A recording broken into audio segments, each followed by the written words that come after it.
और बढ़िया है, सब ठीक ठाक, कुशल मंगल। चलिए बहुत अच्छा। तो आज देख रहे हैं आपको व्हाइट बोर्ड पे लिखा गया है प्राचीन इतिहास।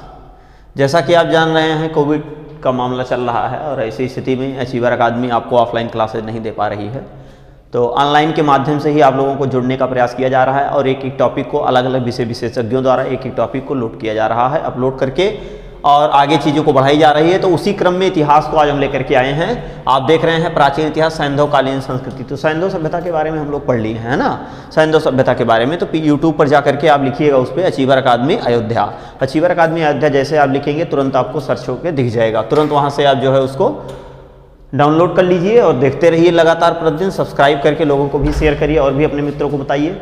कल मतदान का अंतिम बवाला जो है वो कल समाप्त हो रहा है। मतगणना के बाद सारी स्थिति नॉर्मल हो जाएगी, आप भी फ्री हो जाएंगे। शादी विवाह का माहौल भी चल रहा है, तो ऐसी स्थिति में 1 आध घंटे 2 घंटे समय आप जरूर निकालिए घर पर, ताकि आपका कोई नुकसान ना होने पाए। क्योंकि चक्कू की धार की तरह जो है ये पढ़ाई भी होती है कि अगर हम चक्कू की धार को भी शाम को सब्जी काटते हैं और सुबह अगर नहीं धुलते हैं, शाम को ही नहीं धुलते हैं, तो सुबह उसके धार पे आप देखिए रेड कलर की बिंदी पड़ जाती है। तो आप सोचिए कि 12 घंटे में इतनी खतरनाक धार है और 12 घंटे भी नहीं है रात में, आप 1 बजे खाना बना रहे हैं और सुबह 8 बजे देख रहे हैं तो फिर उसमें बिंदी रेड कलर की दिख जाती है। तो बताइए हमारा दिमाग है, हमारा दिमाग तो और 1000 गुना सोचता रहता है। तो ऐसी स्थिति में आप धीरे धीरे करके आप देखते रहिए। मैथ के टॉपिक को भी अपलोड कर दिया गया है, हिंदी भी आपको अपलोड कर दिया गया है, रीजनिंग भी आपको मिल रहा है। जीएस, संविधान और इतिहास के 2-2 पार्ट आपकी शुरुआत हो चुके हैं, लगातार चीज़ें आपको मिल रही हैं। तो धीरे धीरे करके और भी विषयों को ऐसे ही जोड़ा जाएगा। चलिए तो आज हम लोग शुरू करते हैं प्राचीन इतिहास, सैंधवकालीन संस्कृति। सैंधवकालीन संस्कृति का मतलब क्या हुआ, इनका रहन सहन, खान पान, इनकी क्या व्यवस्थाएं थी। इससे पहले जो है जितने भी महत्वपूर्ण पुरास्थल थे, चाहे वो मोहनजोदड़ो हो गया, चाहे वो हड़प्पा हो गया, कालीबंगा हो गया, धौलावीरा हो गया, जितने भी महत्वपूर्ण बड़े बड़े पुरास्थल से जहाँ से तमाम क्वेश्चन पूछे जाते हैं, ये चीज़ आपको सचित्र वर्णन करके और विधिवत तरीके से समझा दिया गया है। आज आप देख रहे हैं कि 3 ऐसे पुरास्थल हैं जो आपको यहाँ लिख दिया गया है, क्योंकि अभी हम इसको अगर लिखते ऐसे ही बोल के तो ज़्यादा समय लगता है, इसलिए हमने इसको 5 मिनट पहले ही लिख दिया। तो आप देख रहे हैं बनावली पुरास्थल। तो बनावली पुरास्थल का कहाँ है, ये हरियाणा। हरियाणा के किस जिले में, हिसार जिले में। ध्यान दीजिएगा, हरियाणा के किस जिले में है, हिसार जिले में। क्वेश्चन पूछा जाता है कि बनावली पुरास्थल किस राज्य में है, तो किस राज्य में आप देख रहे हैं, हरियाणा। हरियाणा आपका कहाँ पड़ेगा, उत्तर भारत में। भारत के कितने राज्यों में सिंधु सभ्यता का विस्तार पाया गया था, 7 राज्यों में। कितने राज्यों में, 7 राज्यों में। सबसे ऊपर वाला राज्य, जो सबसे ऊपर वाला राज्य है वो जम्मू कश्मीर है। जम्मू कश्मीर के नीचे आप जाएंगे तो तुरंत आपको मिलेगा हरियाणा। हरियाणा की इस तरफ जाएंगे तो राजस्थान, उसके नीचे जाएंगे गुजरात, गुजरात के दाहिने नीचे चले जाएंगे तो महाराष्ट्र, महाराष्ट्र के ऊपर बगल में जाएंगे तो मध्य प्रदेश, मध्य प्रदेश के ऊपर जाएंगे तो आपका उत्तर प्रदेश। कितने राज्यों में हो गया, 7 राज्यों में। और पाकिस्तान के कितने राज्यों में है, तो 3 राज्यों में। अफगानिस्तान के कितने राज्यों में, तो 2 राज्यों में। तो बनावली पुरास्थल आप देख रहे हैं हरियाणा के हिसार जिले में स्थित है। भाई देखिए यहाँ से मिला क्या है, यहाँ से क्या मिला है, देखिए ये यहाँ से मिला है। जैसे काफ़ी लोगों कमेंट आ रहे थे कि सर मार्कर बदल दीजिए, थोड़ा सा समझने में दिक्कत होती है। तो देखिए मार्कर भी बदल दिया गया है, एकदम हाईलाइट आपको चीज़ें दिख रही हैं। तो यहाँ से क्या है, जल निकासी का अभाव देखा गया। जल निकासी का अभाव का मतलब था, हमें लगता था कि ये जो पूरा स्थल था वो एकदम खलिहरन में रहा है, इससे, है ना, ऐसे। और जब बारिश होता था तो पूरा भर जाता था।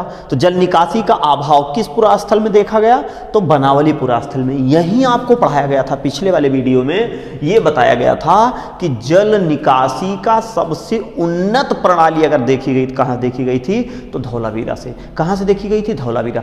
धौलावीरा पुरास्थल से सबसे उन्नत जल प्रबंधन प्रणाली देखी गई थी। लेकिन आपका बनावली से क्या देखी गई, अभाव देखा गया, किसका, जल निकासी का। दूसरा आपका देख रहे हैं रोपड़ पुरास्थल।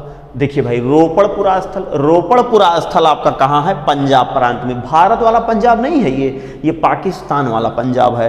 तो रोपड़ पुरास्थल किस देश में है, पाकिस्तान के किस प्रांत में है, पंजाब प्रांत में। किस नदी के तट पर है, तो सतलज नदी के तट पर। यहाँ से क्या मिला है, मनुष्य के साथ कुत्ते को दफनाया गया था। देखिए क्या मिला है, क्या कह रहा है कि मनुष्य के साथ कुत्ते को दफनाया गया है। कहाँ, रोपड़ पुरास्थल से। लेकिन लोथल पुरास्थल से, लोथल पुरास्थल से आपको क्या मिला था कि मनुष्य के साथ बकरे को दफनाए जाने का प्रमाण मिला है। तो मनुष्य के साथ बकरे को दफनाए जाने का, लोथल, लोथल, रोपड़, लोथल, रोपड़। रोपड़ से क्या मिला है, कुत्ते, मनुष्य के साथ कुत्ते को।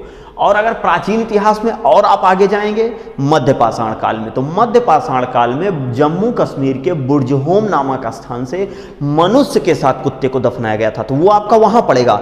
लेकिन अगर पुरास्थल में पूछेगा तो रोपड़ पुरास्थल से क्या मिला है, मनुष्य के साथ कुत्ते को दफनाया। बाकी मध्य पाषाण कालीन स्थल, मध्य पाषाण काल की बात, सिंधु सभ्यता नहीं, सिंधु सभ्यता से पहले मध्य पाषाण काल में, तो वहां आप चले जाएंगे जम्मू कश्मीर के बुर्जहोम।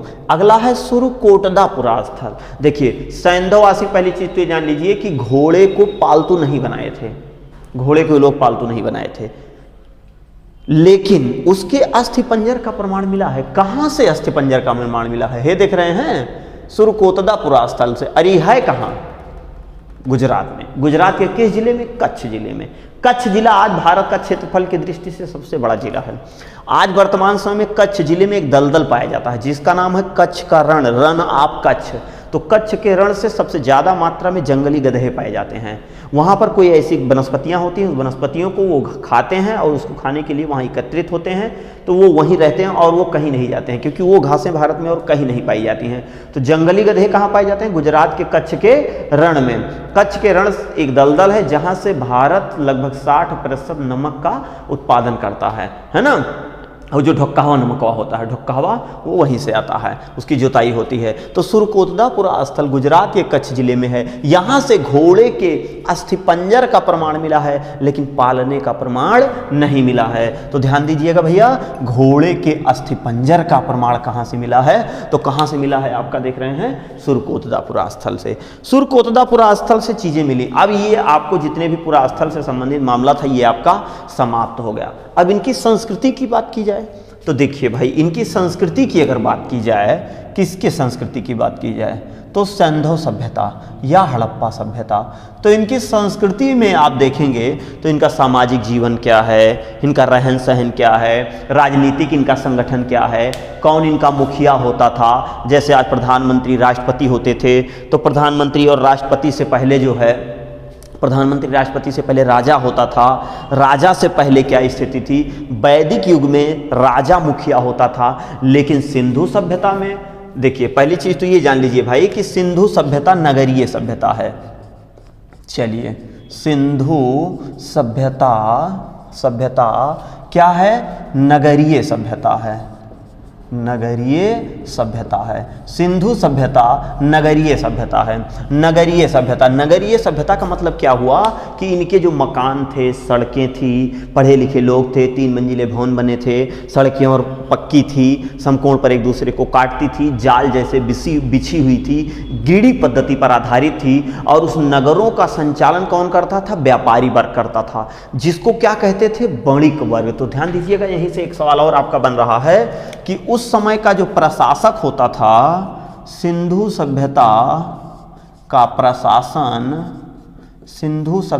प्रशासन किसके हाथों में होता था, वणिक वर्ग के। किसके हाथों में, वणिक वर्ग। वणिक वर्ग को आप क्या कहेंगे, व्यापारी वर्ग। क्या कहेंगे, व्यापारी वर्ग। ध्यान दीजिएगा, सिंधु सभ्यता का जो प्रशासन था वो किसके हाथों में हुआ करता था, वणिक वर्ग। वणिक वर्ग प्रशासन किसके हाथों में, वणिक वर्ग के हाथों में था। वणिक मतलब क्या होता है, व्यापारी। वणिक मतलब क्या होता है, व्यापारी। तो आप देख रहे हैं कि सिंधु सभ्यता एक नगरीय सभ्यता है। सिंधु सभ्यता का जो प्रशासन था वो किसके हाथों में होता था, व्यापारिक वर्गों के हाथों में होता था, वणिक वर्ग के हाथों में होता था। दूसरी क्या चीज है, दूसरी विशेषता यहाँ से ये है कि यहाँ का समाज मात्र सत्तात्मक था। देखिए, बड़ा इंपॉर्टेंट बिंदु है ये भी। ये देखिए व्हाइट बोर्ड पे दिख रहा है कि नहीं, जितना लिख रहे हैं आप लोगों को। चलिए, सिंधु सभ्यता,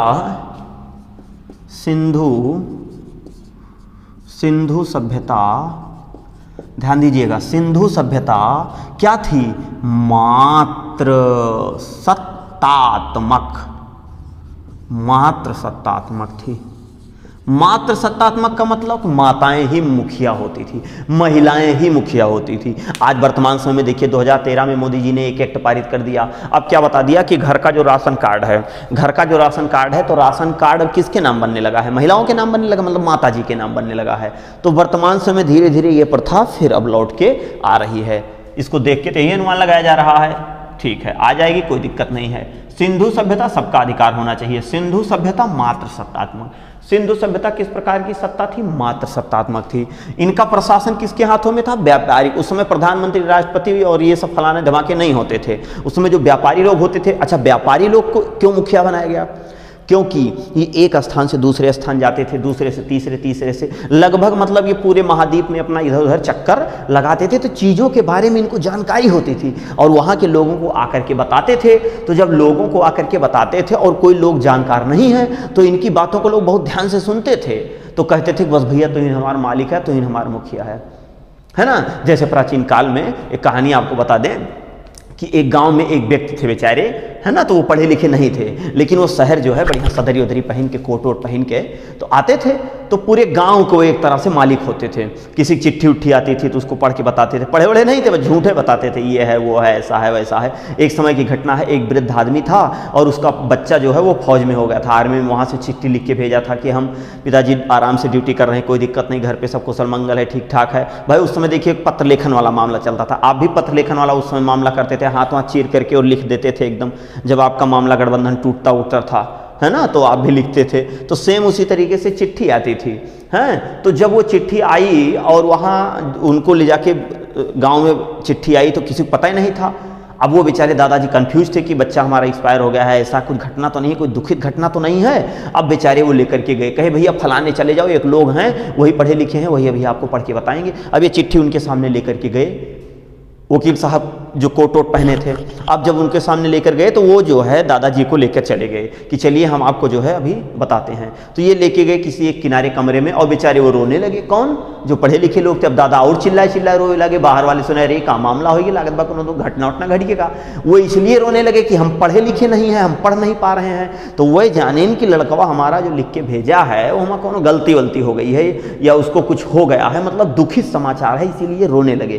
तो कहने का मतलब है कि बान्हे बनिया बाजार नहीं लगता है। मेहनत से आप पढ़ेंगे तभी चीजें आपके समझ में आएगी। दूसरे के बताने से या दिखावा करने से नहीं, जो होता है वो अपने आप दिख जाता है, उसमें बताने की जरूरत नहीं है। तो कहने का मतलब है सबको बराबर अधिकार होना चाहिए। तो सिंधु सभ्यता क्या थी भैया? मात्र सत्तात्मक थी। तो सिंधु सभ्यता मात्र सत्तात्मक थी। अब ये सामाजिक बात हो गई। अब इनकी आर्थिक बात देखा जाए तो आर्थिक में अगर हम लोग देखेंगे तो इनकी अर्थव्यवस्था जो है, अर्थव्यवस्था कृषि पर आधारित थी। किस पे आधारित थी? कृषि, पशुपालन और व्यापार। कृषि, पशुपालन एवं व्यापार पर। देखिए अर्थव्यवस्था कृषि, पशुपालन एवं व्यापार पर आधारित थी। देखिए कृषि में क्या था? कृषि, तो कृषि में दो फसलों की जानकारी इनको नहीं थी, दाल एवं गन्ना। दाल एवं गन्ना, फसल की जानकारी नहीं थी। फसल की जानकारी नहीं थी। देखिए क्या है, एक दाल है और दूसरा गन्ना। दाल और गन्ने का प्रमाण नहीं मिला है। अब आप कहेंगे कि सर चना का प्रमाण मिला है। अरे चना जब फोड़ के अलग करवा तब तो दलिया नहीं करे, फोरा वोरा नहीं करा, अलग अलग नहीं हुआ था। जब उसको अलग करेंगे तब तो दाल मिलेगी। तो उसको अलग करने की जानकारी इन लोगों को नहीं मिली थी। पशुपालन, लगभग ये लोग सभी पशु को पालते थे, लेकिन घोड़े को पालने का प्रमाण नहीं मिला है। ठीक है, किसको? घोड़े को। कुछ ऊंट का भी कहीं कहीं लिखा मिलता है। तो घोड़ा एवं ऊंट नहीं पालते थे। चलिए नीचे जो लिख रहे हैं दिख रहा है कि नहीं आप लोगों को?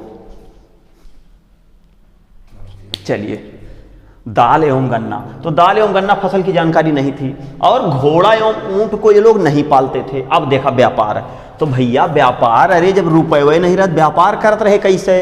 अरे दादा गाँव रतिया होती में जब फूफा उफा आई याद गवई हाँ तब काव करा था, बगलिए हे कहीं जा उनके खेत से एक कटोरिया चीनी ले आओ, हो उनके खेत जाए एक कटोरिया दाल ले आओ, तो जा एक ठीक कटोरा लेके उनके खेत नाप के ले आओ आटा। ऐसे तो होता है गांव में। तो ये क्या हुआ? वस्तु के बदले वस्तु, मतलब आज ले आओ कल उनको ला करके दे दिया जाएगा। गाँव में अभी भी व्यवस्था चली। शहर में आप बेल दबाएंगे कोई नहीं मिलेगा आपको। लोग अगर निकलेंगे भी, अगर आपको पहचान भी रहे हैं तो कहेंगे आप कौन?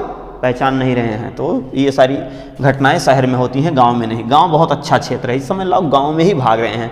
ऑक्सीजन की कमी होने के बाद इसकी पूर्ति आपको गांव में ही मिल रही है। देखिए व्यापार, तो भैया व्यापार की अगर बात करें तो इन लोगों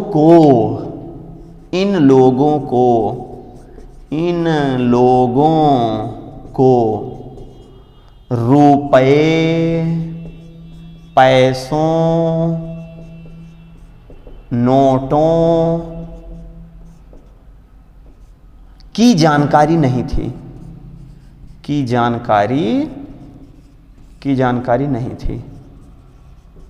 जानकारी नहीं थी। तो इनका व्यापार कैसे होता था? अब ये प्रश्न बना। अरे तो भैया इनका व्यापार जो था वो वस्तु विनिमय प्रणाली पर आधारित था। वस्तु विनिमय प्रणाली पर आधारित था। किस पर आधारित था? वस्तु विनिमय प्रणाली पर आधारित था। किसका व्यापार? सैंधव सभ्यता के। तो सैंधव सभ्यता में जो है किसी भी से नहर या नालों का प्रमाण नहीं मिला है। तो सिंचाई कैसे करते रहे? सिंचाई कैसे करते थे? देखिए सिंधु सभ्यता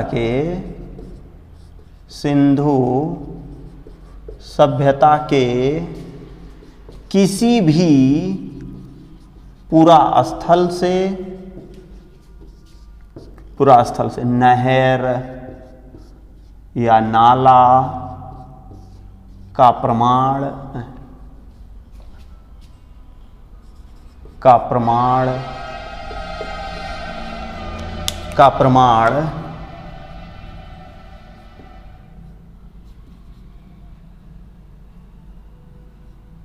नहीं मिला है। मतलब कहीं से भी नहर और नाले का प्रमाण नहीं मिला है। नहर इधर वाला आपको नहीं दिख रहा है तो इधर हम लिख देते हैं नहर एवं नाला। तो नहर एवं नाला का प्रमाण कहीं से नहीं मिला है। इनका जो सिंचाई होता था वो तालाबों द्वारा होता था, नदियों द्वारा होता था। राहट या दोगला है ना लगा करके। अब भाई शहर वाले हैं तो शहर वाले कहा जानेंगे दोगला क्या होता है, लेकिन गाँव में जानते हैं। वो बताते हैं बाबा बाबा दादा वादा की परतवक साथे दादा हमारे जो रती अब दोगला बहे रहे, है ना। चलिए तो ये चीज़ें आपको पता चल गई। इतनी सारी चीज़ें अब आपको यहाँ से पता चल गई। पशुपालन के बारे में भी जानकारी हो गई, किस किस फसल की जानकारी थी इनकी, लगभग ये भी जानकारी हो गई। तो इनको और किस चीज़ की जानकारी नहीं थी भैया? सैंधवकालीन सभ्यता को लोहे की जानकारी नहीं थी। लोहा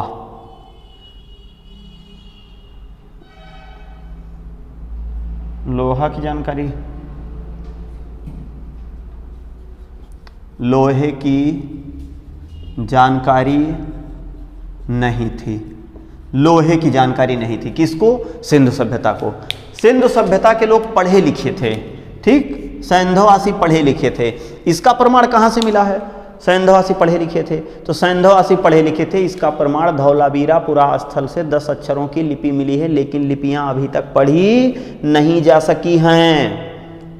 क्या उसमें लिखा है? वाडेल महोदय ने, कई लोगों ने पढ़ने का प्रयास किया लेकिन उसको अभी तक वो पढ़ नहीं पाए, ठीक। तो सैंधववासी, नगरीय सभ्यता, वणिक वर्ग, मात्र सत्तात्मक, कृषि, पशुपालन, व्यापार। तो कृषि में दाल और गन्ना की फसल नहीं पता थी, बाकी सबकी पता थी। पशुपालन घोड़ा और ऊंट का नहीं मिलता है, लगभग घोड़े का तो एकदम नहीं, ऊंट का भी कहीं कहीं। और इनका इन लोगों को रुपए, पैसे, नोटों, सिक्कों की जानकारी नहीं थी। व्यापार कैसे होता था? वस्तु विनिमय प्रणाली पर होता था।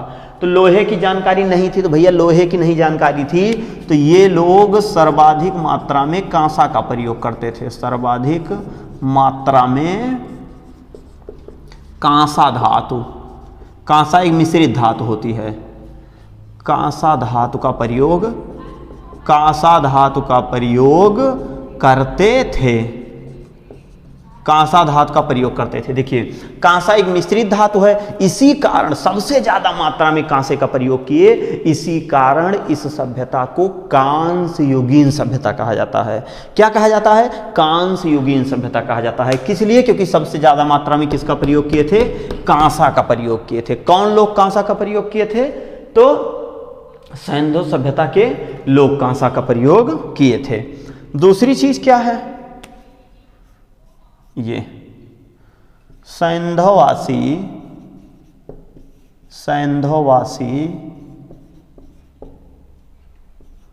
पढ़े लिखे थे।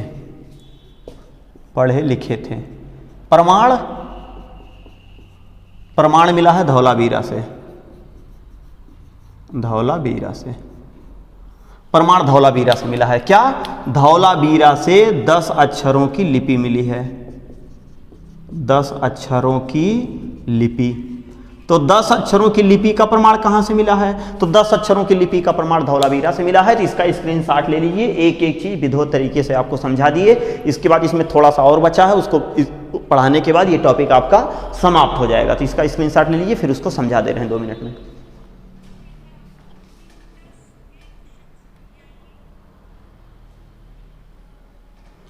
चलिए जल्दी से लीजिए इसका स्क्रीनशॉट, फटाफट जल्दी से लीजिए।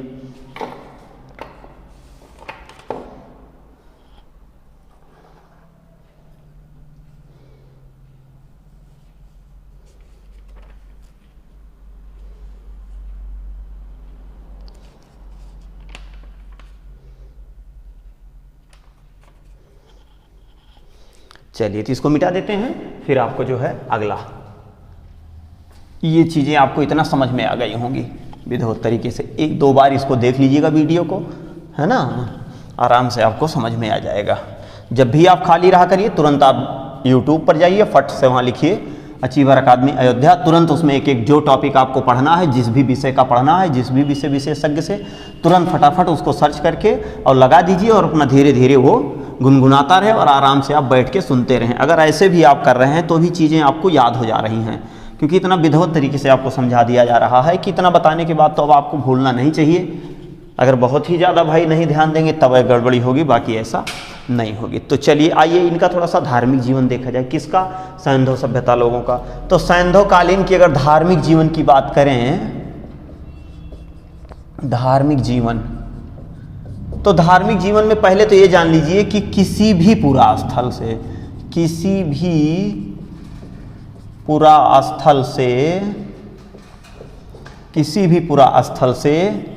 मंदिर का प्रमाण नहीं मिला है। किसी भी पुरा स्थल से मंदिर का प्रमाण नहीं मिला है। इनका पूजनीय पशु क्या था? पूजनीय पशु इनका जो था भैया, वो एक श्रृंगी पशु था। पूजनीय पशु जो इनका था, पूजनीय पशु जो था एक श्रृंगी पशु। हमें लगता है कि जो असम के काजीरंगा में गैंडे पाए जाते हैं, असम के काजीरंगा में जो गैंडे पाए जाते हैं वो 21 सींग वाले थे। हमें लगता है एक सींग वाला ये लोग इसलिए पालते थे, मान लीजिए मारपीट का लड़ाई झगड़ा कहीं हो रही है, युद्ध करने में इन जानवरों को बड़ी आसानी रहती होगी, है ना। इसे दौड़े धाई के भोंक दी पेटे में, हाथी वाथी पेटे में ले जाके इसे भोंक दी है, पता लगे पेट वोट फाड़िए। तो मतलब जानवरों को ये लोग पालते थे, हो सकता है अपनी रक्षा के लिए, इसीलिए, या इनको लगा कि जब ये लोग जंगल में शिकार करने के लिए जाते थे सैंधववासी, तो ये देखते थे कि जो एक सींग वाला है इससे सब डर रहे हैं। तो जब इससे सब डर रहे हैं, अरे भैया सब किससे डरते हैं? जो देवी देवता हैं उनसे सब लोग डरते हैं, है ना, उन्हीं तो डरते हैं। तो अब ये जो पशु था, इस पशु को देखते ही सब लोग भागते थे। वो इसलिए भागते थे, धाई के चौकलाल वाला रात मार भरा भोंक दिया था पेटे वोटे में। तो एक श्रृंगी पशु वही हमें लगता है क्या, गैंडा। कहाँ पाया जाता है? जो असम के काजीरंगा में। तो सैंधववासी का पूजनीय पशु क्या था? एक श्रृंगी पशु था। दूसरा क्या था भैया? मुहरों से पशुपति शिव, नटवरलाल भाई, पशुपति शिव, मोहरों से पशुपति का अंकन मिला है। तो पूजा किसकी करते थे? अब भाई ये भी पूजा करते थे। इसका मतलब क्या हुआ कि पशुपति की पूजा करते थे, पशुपति की पूजा करते करते थे। कौन लोग करते थे? सैंधववासी। लेकिन धार्मिक जीवन में अगर बात करें तो किसी भी पुरा स्थल से मंदिर का प्रमाण नहीं मिला है। आप देख रहे हैं व्हाइट बोर्ड पर लिखा गया है कि किसी भी पुरा स्थल से मंदिर का प्रमाण नहीं मिला है। ठीक। अब पूजा किसकी करते थे? पशुपति शिव की करते थे। और पूजनीय पशु की बात करें तो इनका क्या था? एक श्रृंगी पशु। दूसरा और देख लेते हैं क्या था। दूसरे की बात अगर करते हैं, इनका प्रिय पशु क्या था भैया? इनका प्रिय पशु, तो इनका प्रिय पशु क्या था? कुबड़ वाला बैल, कुबड़ वाला सांड कह सकते हैं, कुबड़ वाला बैल, कुबड़ वाला बैल या सांड, कुबड़ वाला बैल। तो सैंधववासी का प्रिय पशु क्या था? कुबड़ वाला बैल। कुबड़ वाला बैल क्यों इनका प्रिय पशु था? देखिए उसको पालते थे। तो अब ये जैसे है, देखा जानवर आप देखे होंगे, तो जानवर जैसे ये है, मान लीजिए ये है, ये इसका मुख है। तो अब ये ऐसे करके ये होता था, ये इसी तरीके से ऐसे कुबड़ होता था, है ये। तो ये इनका काम क्या होता था? जुआठा जानते हैं? जुआठा जिससे हर जोताई होती है, खेत जोता जाता है। अब तो भाई आप नहीं देखे होंगे, गांव में उसको कहते हैं क्या? ये कुबड़, कुबड़, कुबड़, डिल, डिल, कुबड़, डिल जिसको कहते हैं। तो क्या होता था? जुआठा जब यहाँ जब ये रहता था, ये ऐसे मांस उठी रहती थी, तो ये जा करके उसी में रुक जाता था। तो किसान जो है उसी से क्या करता था? हल जोतता था, हल जोतता था। तो इसीलिए यह पशु कुबड़ वाला बैल या कुबड़ वाला सांड इन लोगों के लिए क्या था? सबसे प्रिय था। ठीक। अब ये आपको समझ में आ गया होगा। एक श्रृंगी पशु पूजनीय था। और किस देवी देवता की पूजा करते थे? पशुपति शिव का। इसका प्रमाण कहाँ से मिला है? मोहरों से। मोहरों से कई चीज़ें मिली हैं, वहीं से इनका सारा सिस्टम ये पता चला है। इसके अलावा ये लोग जो है प्रकृति की भी पूजा करते थे। इसके अलावा जो है ये प्रकृति की भी पूजा करते थे। ये लोग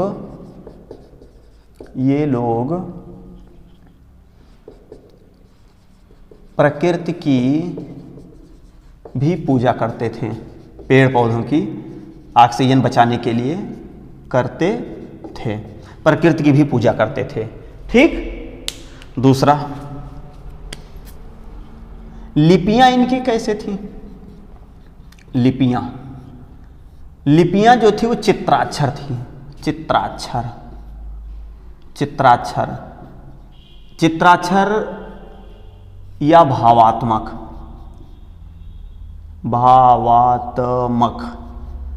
चित्राक्षर या भावात्मक होती थी। चित्राक्षर या भावात्मक होती थी। अब आइए देखें, चित्र और भावात्मक हम आपको बता दें। चित्राक्षर किसे कहते हैं? भावात्मक। दोनों में अंतर क्या है? चित्राक्षर की अगर बात करें तो जैसे अगर आप रोड पे जा रहे हैं, ऐसे ऐसे देखते हैं निशान बना होता था, तो अब आप ये जान नहीं रहे हैं ना क्या है, और थोड़ा सा आगे गए, ऐसे आपको निशान दिखा, ऐसे ऐसे निशान दिख गया। ये देखिए, थोड़ा सा और आगे गए, ऐसे दिख गया, और थोड़ा सा आगे गए, ये ऐसे दिख गया, ये ऐसे प्लस का निशान बना हुआ है। अब देखिए, इसको देखने के बाद जो है आपके मन में भाव उत्पन्न हो रहा है। अब देखिए, चित्रित बना है। चित्र का मतलब क्या हुआ? ये है अवरोधक भैया, अवरोधक जिसको ब्रेकर कहते हैं, अवरोधक। सड़क पे आप देखे होंगे ऐसे बना होता है। तो ये चित्र बना है ना, तो इस चित्र को देख करके आपके मन में क्या आया? भाव आ गया। मतलब क्या हुआ? चित्रों को देख करके और हमारे मन में भाव आया, इसलिए इसको भावात्मक कहा गया। चित्राक्षर और भावात्मक। ये क्या है? रेलवे क्रॉसिंग है, रेलवे क्रॉसिंग। ये आपका रेलवे क्रॉसिंग है। ये सकरा पुल है, सकरा पुल है। और इधर आप जा रहे हैं तो क्या है? ये अस्पताल है। ये आप देख रहे हैं अस्पताल। ठीक, अस्पताल का सिंबल है। तो यही क्या है? यही चित्र देख करके और क्या होता था? भावात्मक होता था। और ये इनकी लिपियां जो थी वो लिखी कैसे जाती थी? लिपियां दाएं से बाएं, दाएं से बाएं लिखी जाती थी। दाएं से बाएं हम लोग क्या करते हैं? बाएं से दाएं लिखते हैं। बाएं से शुरू करते हैं, दाएं तक ले जाते हैं, फिर कलम उठा के फिर बाएं से लिखते हैं, फिर दाएं ले जाते हैं, फिर बाएं से। लेकिन ये लोग क्या करते थे भैया? ये टोलस लिखत रहे या ऐसे ऐसे, फिर यह हर चलावत रहे, कलम नहीं उठावत रहे, देखा या ऐसे ऐसे करके ये ऐसे ऐसे करके, मतलब एक बार ये पेन अगर रख दिए तो दोबारा ये कलम उठाते नहीं थे। शुरुआत कौन तरफ से करते रहे? यहाँ से। हमारे सब कहाँ शुरू करी थी? यहाँ से शुरू करा था। जैसे ये 4 कॉपी है तो यहीं शुरू किया, यहाँ तक लिखा, फिर रुक गया, फिर यहीं शुरू किया, फिर ऐसे, फिर ऐसे। लेकिन ये लोग क्या था, यह वाला कलम धरत रहे, दाई के जार जार जार जार, हे देखा यह देखा। इसको क्या कहा गया? गौमूत्रिका। गौमूत्रिका। ठीक, अभी इतना स्क्रीनशॉट ले लीजिए, फिर हम आपको समझाएं।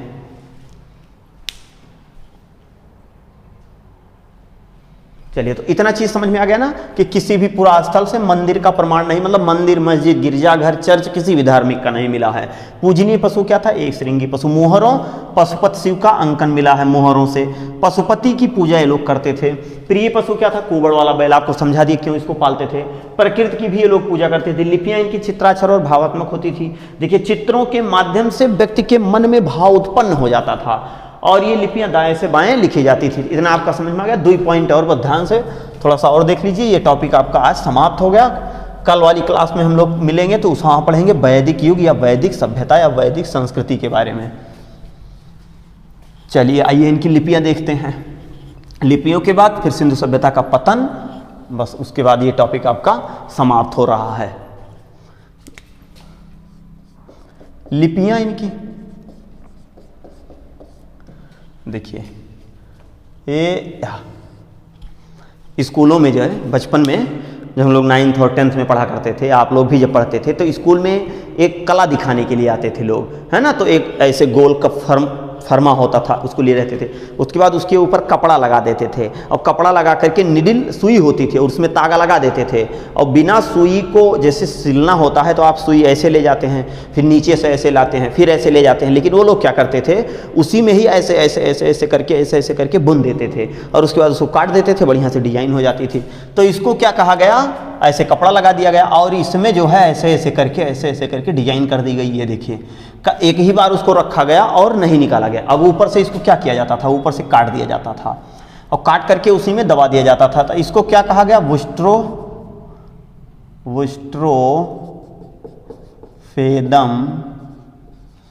वुस्ट्रोफेदन शैली। क्या कहा गया? वुस्ट्रोफेदन शैली, है ना। वुस्ट्रोफेदन मतलब क्या करते थे? उसी में उसी नीडल से भेजते थे। अरे भाई, जो जाते हैं कहीं आप हैं रिश्तेदारी में तो देखते हैं ना कि मेज पोस्ट एक मिलता है और उस पर बढ़िया सा लिखा रहता है कि तुम कब आओगे, सुबह हो गई है, उठो सोने वाले, ये सारी चीज़ें लिखी होती हैं। और कुछ जने जो खलिहर रहा थे वो जब जई हैं तो का करिए का पकड़े नोचा करी है, नोचा करी है, नोचा करी है, नोचा करी है, नोचा।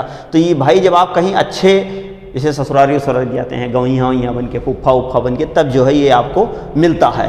तो लोग बनाते हैं इसको। दो बुस्ट्रोफेदन एकदम आपको समझ में आ गया। यक्के बार में रखते थे, धई गल्ला छार छार छार छार छार छार छार छार। अब तो बड़ी बड़ी मशीनें लग गई हैं सिलाई कढ़ाई करने के लिए। दूसरा क्या था? हे देखा सांपवा ऐसा ही से चला था, यह देखा फेटरवा भाग बया, 2 मुहा सांप, पूछिए क्या बा। तो सांप ऐसे चलता है, मतलब जैसे उनकी लिपियां थी। इसको क्या कहा गया? सर्पिलाकार। सर्पिलाकार, सर्पिलाकार शैली, सर्पिलाकार शैली। दूसरा, किसान हल जोतता है, ऐसे देखे हैं ऐसे लगातार, तो इसको हलावर्त शैली कहते हैं। क्या कहते हैं? हलावर्त शैली, हलावर्त शैली। और इसको क्या कहते हैं? ऐसे ऐसे ऐसे ऐसे ऐसे ऐसे ऐसे ऐसे एक शैली है, इसको कहते हैं गौमूत्रिका शैली। गौमूत्रिका शैली, गौमूत्रिका शैली या बैल मूत्रिका शैली, दोनों लिख सका था, कौनो दिक्कत ना है ना। बैल मूत्रिका शैली। आप देखे होंगे रोड पे जब ये लोग जानवर जाते हैं तो अगर धूल उल है, सड़क वड़क है, बढ़िया इसे निशान बना देते हैं ऐसे ऐसे ऐसे ऐसे करके, विधोत तरीके से आप देखे होंगे। तो ये चीज़ें आपको इनकी लिपियां बहुत अच्छे से समझ में आ गई। दूसरा क्या हम लोग यही पढ़ लेते हैं? सिंधु सभ्यता का पतन। तो भैया इनके पतन देख लीजिए कैसे है इनका पतन। तो ज़्यादातर विद्वानों का मानना है कि इनका पतन क्या हुआ था? बाढ़ आने के कारण। बाढ़ आने के कारण। किसका पतन हुआ था बाढ़ आने के कारण? सिंधु सभ्यता का। इसका प्रमाण कहाँ से मिला है कि बाढ़ आया था कि नहीं आया था? इसका प्रमाण मिला था भैया मोहन जोदड़ो से। इसका प्रमाण जो है, इसका प्रमाण मोहन जोदड़ो पुरा स्थल से मिला है, पुरा स्थल से मिला है। क्या मिला है? बालू की 7 परत पाई गई है। क्या? बालू की 7 मतलब 7 परत पाई 7 परत पाई गई है। 7 परत का मतलब क्या हुआ? जैसे मान लिया ये घर है भैया, दीवार हमारा घर के दीवार है। अब क्या हुआ कि जब पहली बार बारिश आई, बाढ़ आए, तो हे यहाँ तक पानी भर गए, एक आध महीना तक यहाँ रहा। अब पता चला कि जब ये पानी सूख गया तो इसी पे निशान बन के चला जाएगा। तो जब हम लोग आएंगे कहेंगे है अरे दादा ये तो अंगनाव में था पानी हो गया रहा, हे देखा यहाँ तक, तब तो ये फुट करवा बूढ़ याद है, हे यहाँ रे तोर नापी तहका कितना है, पता चला हो देखा ये तो मटलुआ बूढ़ जाते हमें इतना पानी रहा। दूसरी बार बाढ़ आए तो हे यहाँ तक भैया पानी भरा, ये और करिया होइए, करिया रहे और करिया होइए भैया, जिसे हमारे सब करिया में नहीं है, अब हमारे सबका घामे में खड़ा कर दी जाता और भूत भुजंग हो जाओ, है ना, एकदम भैया काला भुजंग हो जाब, जाना एकदम ढई के झौंसी जाब, मंगरई ला कि ना ऐसे ऐसे कही के हे भैया कै परत मिली? 1 2 3 4 5 6 7 परत पाई गई भी। इसी बालू की 7 परत को देख के अनुमान लगाया गया कि सिंधु सभ्यता का पतन कैसे हुआ था? बाढ़ आने के कारण हुआ था। इतना समझ में आ गया ना? दूसरी चीज, इनके मकान जो थे, मकान पके ईंटों के बने थे, मकान जो थे वो पकी ईंट के बने थे, पकी ईंट के बने थे। उसका अनुपात क्या था? ईंट का अनुपात, ईंट का अनुपात, तो ईंट का अनुपात 1:2:4 या 4:2:1। ये देख रहे हैं, यही इनके ईंट का अनुपात था भैया। और इनके जो मकान थे वो पक्की ईंटों के बने थे और 3-3 मंजिला मकान थे। दूसरा क्या कॉन्सेप्ट है? सड़कें और गलियां, सड़कें एवं गलियां पक्की थी। समकोण पर एक दूसरे को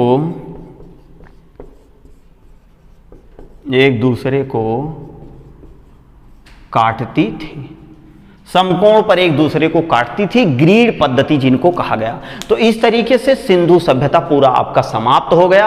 आपको पूरा ऐतिहासिक रूपरेखा आपको बताया जा चुका है। उसके बाद प्रागैतिहासिक काल आपको पढ़ा दिया गया, नदी घाटी सभ्यता बता दी गई, जितने पूरा स्थल से एक एक पूरा चित्र बना के बता दिया गया। और आज हम इसका क्या पढ़ लिए? सैंधवकालीन संस्कृति का रहन सहन, खान पान, बोलना उठना, पूजा पाठ, ये सारी चीजें आपको क्या हो गई?